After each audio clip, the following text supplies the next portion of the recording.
¿Qué es el error típico y por qué es importante para los que estudiáis Estadística 2 del grado de Psicología en la Universidad de Valencia? En realidad es importante para todos los que estudiáis Estadística, pero sobre todo para vosotros, porque vuestros profesores es como que hacen mucho hincapié, mucho inciso en esto, ¿no?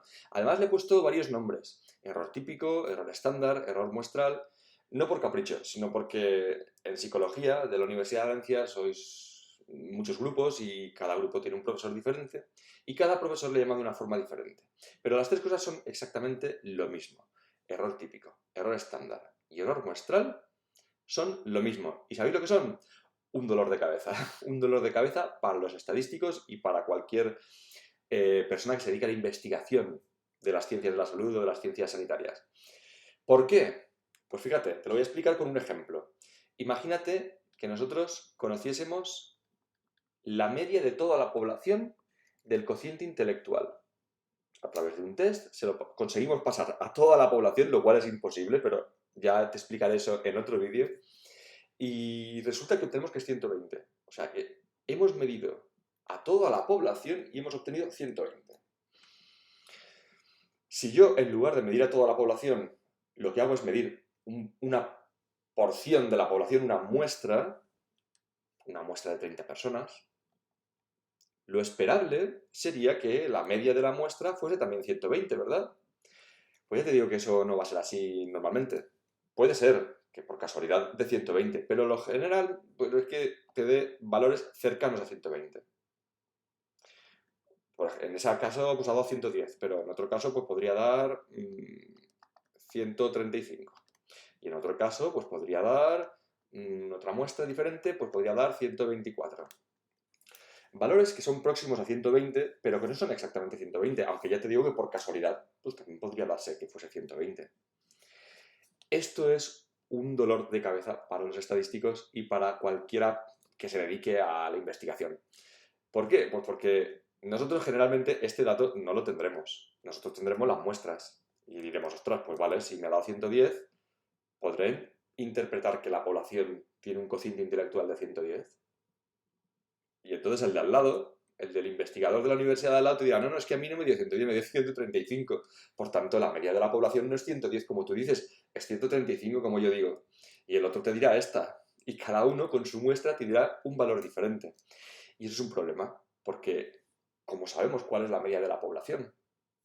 ¿A qué se debe esta variabilidad? ¿Por qué? Si todos los datos son extraídos de la misma población, cada dato, cada media da un valor diferente. Pues esto sucede así porque estos son estimadores muestrales, estimadores o estadísticos. Y los estimadores son, por definición, variables aleatorias. Variables aleatorias quiere decir que su valor varía y que varía por azar. Se comportan de forma aleatoria, siguiendo una cierta distribución de probabilidad, es decir, que no va a ser igual de probable un valor que otro, no va a ser igual de probable que mi muestra tenga un cociente de 135 que lo tenga de 185, ¿vale? Cuanto más cerca esté de la media de la población, pues más probable será, ¿no? Pero en definitiva los estimadores son variables aleatorias. Y como cualquier variable aleatoria, pues varía. Y si yo obtengo la desviación típica de todas las muestras posibles que se pueden extraer de esa población, esa desviación típica me da precisamente el error estándar. Eso es la desviación típica de las medias muestrales cuando tenemos un tamaño de 30. Eso es el error estándar, el error típico.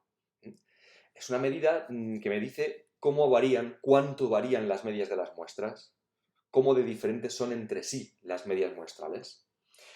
Y esa es la clave de este tema, ¿no?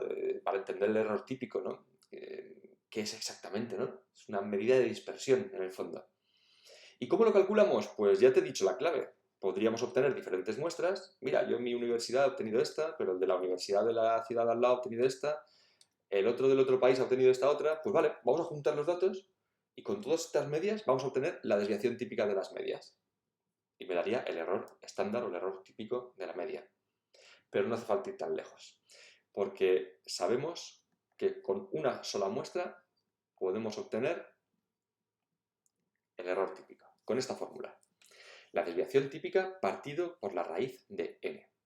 Sin necesidad de hacer un montón de muestras, con una sola y calculándolo de esta forma podemos saber cuál es el error estándar de la media.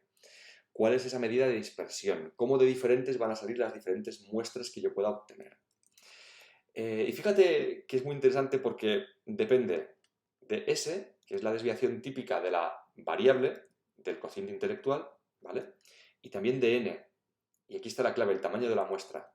Fíjate que cuando N crece, cuanto más grande es N, más pequeñito es el error estándar. Y eso es importante porque quiere decir que si yo tomo una muestra de 30, pues las medias van a ser diferentes entre sí. Pero si la tomo de 100, las medias van a ser menos diferentes entre sí. Y el dato que yo obtenga se va a parecer más al dato que obtenga el de la universidad de al lado o el del país de al lado. Cuanto más n tomemos, menor dispersión en las medias y más se van a parecer entre sí. Al final, todas quieren lo mismo y es saber más o menos cuál es la media de la población. Pero si obtenemos valores que son muy diferentes entre sí, nos va a costar más llegar a un consenso de cuánto es la media de la población. Mientras que si los valores que obtenemos de medias muestrales se parecen más entre sí, pues nos va a ser más sencillo. Vamos a estimarlo con menos error.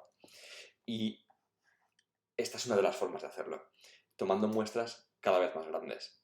Así que esto es un poco una introducción a lo que es el error típico, el error estándar. Yo te lo he explicado con la media muestral, pero se puede hacer para cualquier otro estadístico, para cualquier otro estimador, por ejemplo, para la desviación típica de la variable o para la proporción de una variable categórica. Para todos los estimadores se puede calcular el error estándar o el error típico asociado. Y es una medida de dispersión y, por tanto, de cómo de diferentes nos saldrán esos estimadores en diferentes muestras. Vamos a ver algunas preguntas típicas de exámenes de la Universidad de Valencia del grado de Psicología. La 1 dice, a la desviación típica de la media muestral la conocemos como error típico. Claro, ahora te parece fácil porque te lo acabo de comentar aquí, ¿no? Pero esto hay que guardarlo luego cuando tengas un montón más de cosas en la cabeza, pues hay que acordarse, ¿no? El error de estimación es otra cosa y el error máximo también tiene que ver con los intervalos de confianza y no con esto. La media muestral, pues es una variable aleatoria, va cambiando. No es un valor fijo. El valor fijo es el valor del parámetro, el de mu.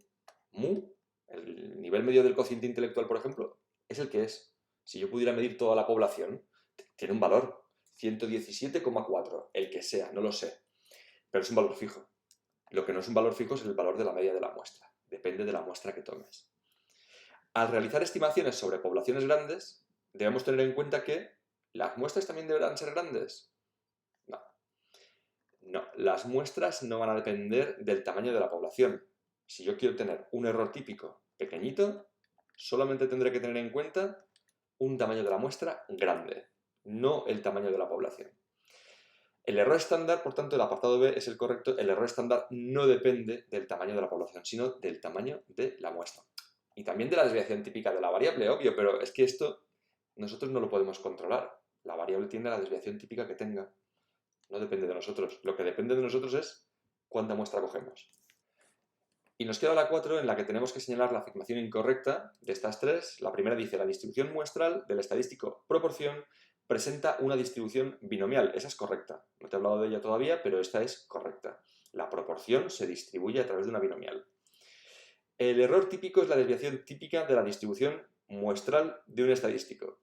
A ver, el error típico es la desviación típica, es una medida de dispersión, de la distribución muestral de un estadístico, como por ejemplo la media de la muestra. Esa es correcta. Y luego te dice, el error máximo es la desviación típica de la desviación muestral. No, el error máximo tiene que ver con los intervalos de confianza y eso todavía no lo hemos tratado. Esta es la incorrecta, por tanto, esta es la que señalaríamos. Espero que este vídeo te haya sido útil, que te haya aclarado un poquito las ideas sobre el error típico y el error estándar y que sepas que tenemos un curso mucho más completo para todo esto, para explicar todo esto en detalle, con clases online en directo, con vídeos grabados, con un montón de recursos, ayuda por WhatsApp, para que no te quede ninguna duda y vayas al examen no solo con seguridad de que vas a aprobar y vas a sacar buena nota, sino además entendiéndolo. Cuando las cosas se entienden, todo es mucho más fácil.